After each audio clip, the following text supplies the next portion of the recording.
नमस्कार। मैं डॉक्टर जितेंद्र पाकड़, दर्शन शास्त्र विभाग, राजकीय महाविद्यालय करौली। आज की इस ऑनलाइन क्लास में आप सभी लोगों का स्वागत।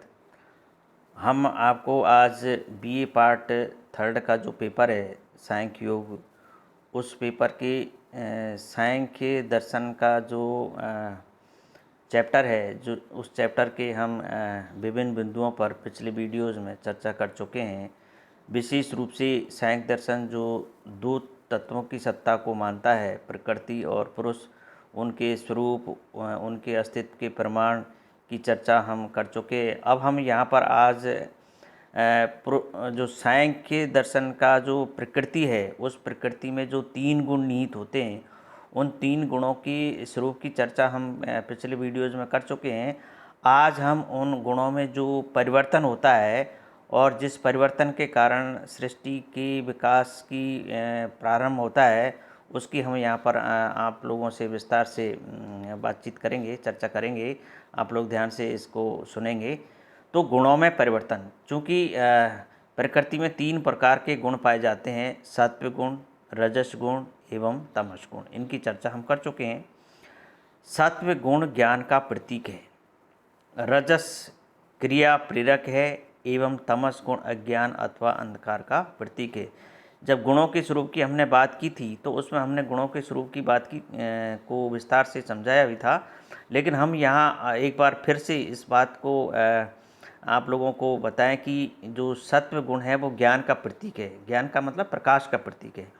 ये ज्ञान युक्त है सत्व गुण, जिस व्यक्ति में सत्व की प्रधानता होती है, सत्व गुण अधिक होता है, वो व्यक्ति जो है ज्ञानी कहलाता है, यानी ज्ञानी होता है। और दूसरा जो है रजस गुण क्रिया प्रेरक। क्रिया प्रेरक का मतलब है कि ये क्रिया को प्रेरणा का कार्य करता है, क्रिया को तेज गति प्रदान करता है। और तीसरा जो है वो तमस गुण है। ये अज्ञान और अंधकार, जो आलस्य की जो प्रवृत्ति होती है, वो तमस गुण की प्रधानता के कारण होती है। इनकी चर्चा हम आप लोगों से पहले भी कर चुके हैं, लेकिन फिर भी आप लोगों को इस प्रकार के इन तीनों गुणों के स्वरूप की को आपको याद होना चाहिए। अब इन गुणों की स्वरूप की चर्चा तो हम पहले कर चुके हैं, पर हम गुणों में जो परिवर्तन होता है, उस परिवर्तन की यहाँ आज विस्तार से हम चर्चा करते हैं। तो इसमें 2 प्रकार का परिवर्तन हमको देखने को मिलता है, यानी ये जो 3 गुण होते हैं, इन 3 गुणों में 2 प्रकार का परिवर्तन होता है। एक परिवर्तन होता है स्वरूप परिवर्तन और दूसरा परिवर्तन होता है विरूप परिवर्तन। अब वास्तव में ये स्वरूप परिवर्तन क्या होता है, विरूप परिवर्तन क्या होता है, इसकी हम विस्तार से यहाँ पर चर्चा करते हैं। प्रथम, स्वरूप परिवर्तन। उस परिवर्तन को कहा जाता है जब एक गुण अपने वर्ग के गुणों में आकर स्वतः चिपक जाता है। अर्थात जो गुण है वो अपने ही गुण में आकर चिपक जाता है मतलब उसी गुण में निहित होता है। जैसे सत्व गुण सत्व में, रज रज में, तम तम में। इस परिवर्तन में सत्व का रूपांतरण सत्व में, रजस का रूपांतरण रजस में और तमस का रूपांतरण तमस में होता रहता है।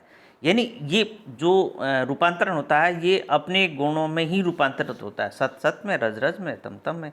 यह परिवर्तन जो होता है वो विनाश अर्थात प्रलय काल के समय होता है। जो प्रलय काल होता है, जिसे हम प्रलयावस्था कहा जाता है, यानी प्रकृति की जो प्रलयावस्था होती है, उस अवस्था को हम यहाँ पर उस अवस्था में ये गुण जो है अपने गुणों में ही परिवर्तित होते रहते हैं। यह अवस्था गुणों की साम्य अवस्था है, यानी गुणों की जो साम्य अवस्था होती है, उस अवस्था को कहा जाता है। इस काल में प्रकृति शांत अवस्था अर्थात तुरुभाव अवस्था में रहती है। सृष्टि का विकास नहीं होता है, तुरुभाव की जो अवस्था होती है, प्रलय काल की अवस्था होती है। जो प्रलय काल होता है, सृष्टि का विकास नहीं होता, वो जो अवस्था होती है, उस अवस्था में ये स्वरूप परिवर्तन होता रहता है। तभी प्रकृति में स्वरूप परिवर्तन परिलक्षित होता है। और स्वरूप परिवर्तन में होता क्या है, वास्तव में स्वरूप परिवर्तन ये होता है कि जो तीनों गुण हैं अपने ही गुणों में रूपांतरित होते रहते हैं, सत सत में, रज रज में, तम तम में। तो इस प्रकार की जो अवस्था होती है वो प्रलय काल या साम्य अवस्था कहलाती है। दूसरा जो विरूप परिवर्तन है, ये जो विरूप परिवर्तन है वो स्वरूप परिवर्तन का बिल्कुल विपरीत अवस्था है। प्रकृति में यह परिवर्तन तब होता है जब एक वर्ग के गुण का रूपांतरण दूसरे वर्ग के गुण में होता है। एक वर्ग की रूपांतरण दूसरे गुण में, अर्थात सत्व गुण का रूपांतरण तमस में, तमस का रूपांतरण रजस में एवं रजस का रूपांतरण सत्व में होता है। यानी ये एक दूसरे पर में रूपांतरित होते रहते हैं। वो जो अवस्था होती है उसको हम विरूप अवस्था कहते हैं। यह अवस्था सृष्टि की अवस्था होती है, तभी सृष्टि का प्रारंभ होता है। इसमें सांसारिक विषयों का आविर्भाव होता है। जब पुरुष के संयोग से प्रकृति की साम्यावस्था में खूब यानी गुण क्षोभ उत्पन्न होता है, ये गुण गुण क्षोभ की स्थिति में परस्पर क्रिया प्रतिक्रिया करते हैं, एक दूसरे पर अटैक करते हैं, जिससे सृष्टि का विकास होता है। इस प्रकार तीनों को एक दूसरे में रूपांतरित होते रहते हैं, तब विरूप परिवर्तन होता है। तो ये विरूप परिवर्तन आप निश्चित रूप से समझ गए होंगे कि ये जो तीनों गुण हैं वो आपस में तीनों गुणों में रूपांतरित होते हैं। तीनों मतलब सत्य रज में, रज तम में और तम सत में। इस प्रकार की जो अवस्था होती है, वो जो अवस्था है वो गुण क्षोभ की अवस्था है। इस अवस्था में विरूप परिवर्तन होता है। और ये जो गुण क्षोभ की जो स्थिति है वो परस्पर क्रिया प्रतिक्रिया करते हैं, जिससे सृष्टि का विकास प्रारंभ होता है। तो इस अवस्था को हम विरूप परिवर्तन कहते हैं, जो सृष्टि के लिए विरूप परिणाम नितांत आवश्यक है। यानी सृष्टि का विकास तभी होगा जब तीनों गुणों में विरूप परिवर्तन प्रारंभ होगा। और विरूप परिवर्तन किस प्रकार से प्रारंभ होता है ये हमने आपको यहाँ स्पष्ट किया है।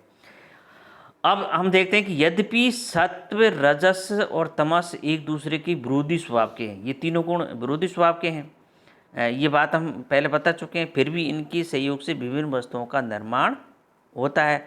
सत्व, रजस और तमस का सहयोग तेल, बत्ती और आग के सदृश है। अब आप ये देखें कि वास्तव में तीनों का स्वभाव विरोधी होने के बावजूद भी ये तीनों आपस में क्रिया प्रतिक्रिया के फलस्वरूप सृष्टि का विकास करते हैं।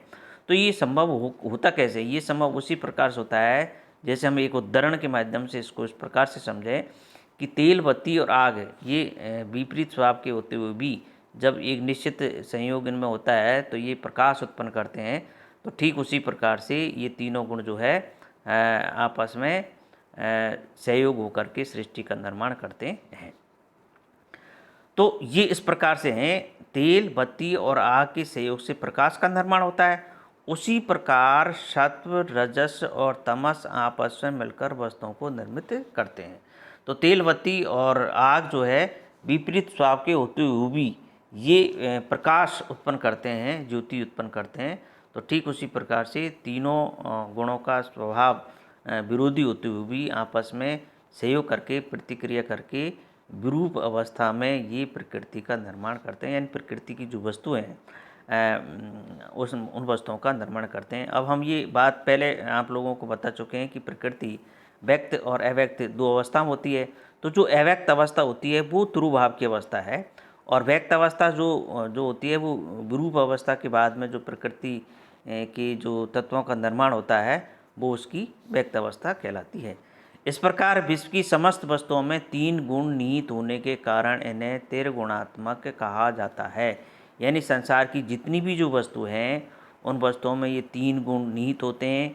किसी वस्तु में सत्व की प्रधानता होती है, तो किसी में तम की होती है, किसी में रजस की होती है, लेकिन निश्चित रूप से तीन गुण निहित होते हैं। इसी के कारण संसार की प्रत्येक वस्तु को हम त्रिगुणात्मक कहते हैं। तो ये इस प्रकार के जो दो परिवर्तन हमको देखने को मिलते हैं, स्वरूप परिवर्तन और विरूप परिवर्तन, जिसके कारण जो है प्रकृति साम्यावस्था में रहती है, और साम्यावस्था भंग होने के बाद में जब विरूप अब परिवर्तन होता है तो प्रकृति की जो साम्यावस्था है भंग हो जाती है और संसार के पदार्थों का निर्माण करना प्रारंभ कर देती है। तो ये इस प्रकार के परिवर्तन हम यहाँ देखने को मिलते हैं। धन्यवाद।